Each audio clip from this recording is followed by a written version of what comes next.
Hello guys, so this is kind of an out of the blue Quest to Alex's Beard video, just as an update to explain what's been going on in my life in terms of transition since I had surgery a year ago. Just to recap, and I hope I get the timeline right. April 2016, that's when I started hormones. January 2017, I had top surgery, and so I think that makes my first gender identity clinic appointment January 2015. Over the last 3 years, I've had semi-regular appointments with both a psychotherapist and a clinic doctor who kind of monitors my blood levels and makes sure my testosterone is as it should be. Ever since I started testosterone back in 2016, my appointments were getting gradually further apart, and most of the time I wouldn't actually physically go to the gender identity clinic. I'd have the appointments over the phone. As for the doctor's appointments, they would literally last 10 minutes, and the doctor would ask pretty much the same 3 questions. How are you feeling within yourself? To which I'd say, I'm fine, I'm the happiest I've ever been. Are you happy with the changes testosterone has brought around? Obviously, very much so. And the third question, are you interested in lower surgery? And to me that's such a difficult question because I don't want to rule it out, but I don't want it right now. So after having a handful of appointments that went exactly like that, eventually, in my last appointment a couple months ago, my doctor discharged me from the gender identity clinic. Can I just say, that is not something I want to hear over the phone. It's just scary. Like, I'm fine and it's completely justified on their part, but I'd really like to hear that information in person, and I needed some sort of signal that it was going to happen. I took the call at work and I was just completely thrown off because he was saying to me, do you have any questions? And at the time I didn't, because I didn't have enough time to process it. So I was a bit like, oh, okay. That's fine, I guess. No questions. Am I still going to get my testosterone? That was the only thing I could ask. To which he said yes, and that he'd write a little report up for my local doctor. And he kept asking me, you know, is there anything else we at the clinic can do for you? And me, being unprepared, I was like, oh, no, I don't think so.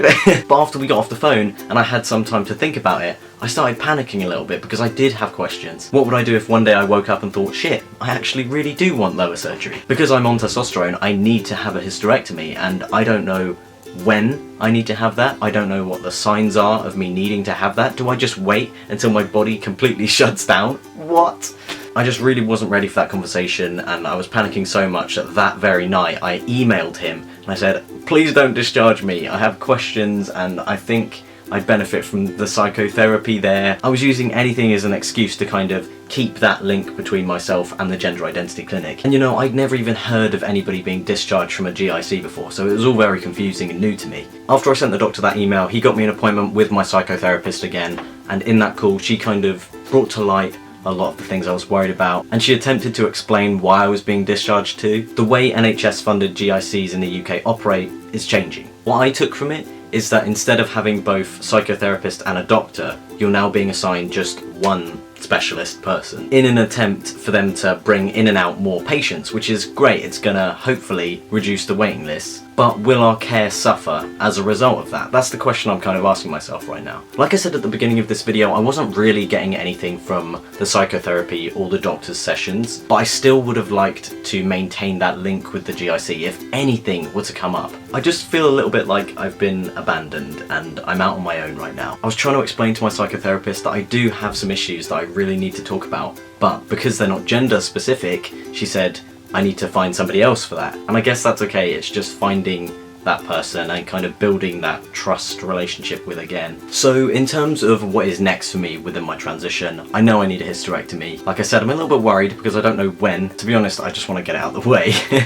I don't think I'm interested in bottom surgery right now. I've actually just been watching Jamie's little new series thing he's got going on with his lower surgery because he's just had it. I'll link his video in the description, but he is going through metoidioplasty, which is what I thought I'd always want if I was going to have lower. Just seems intense, and I don't think I can put my body through that right now. If any of you guys are in the UK and you've been discharged from your GIC recently, I'd really like to hear about it. As always, I think the lack of communication between the GIC and the patient has been an issue here.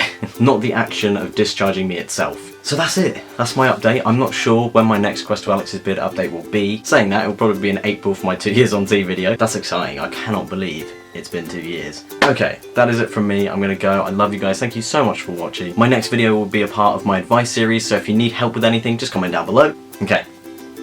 Bye. I'm going. I'm tired.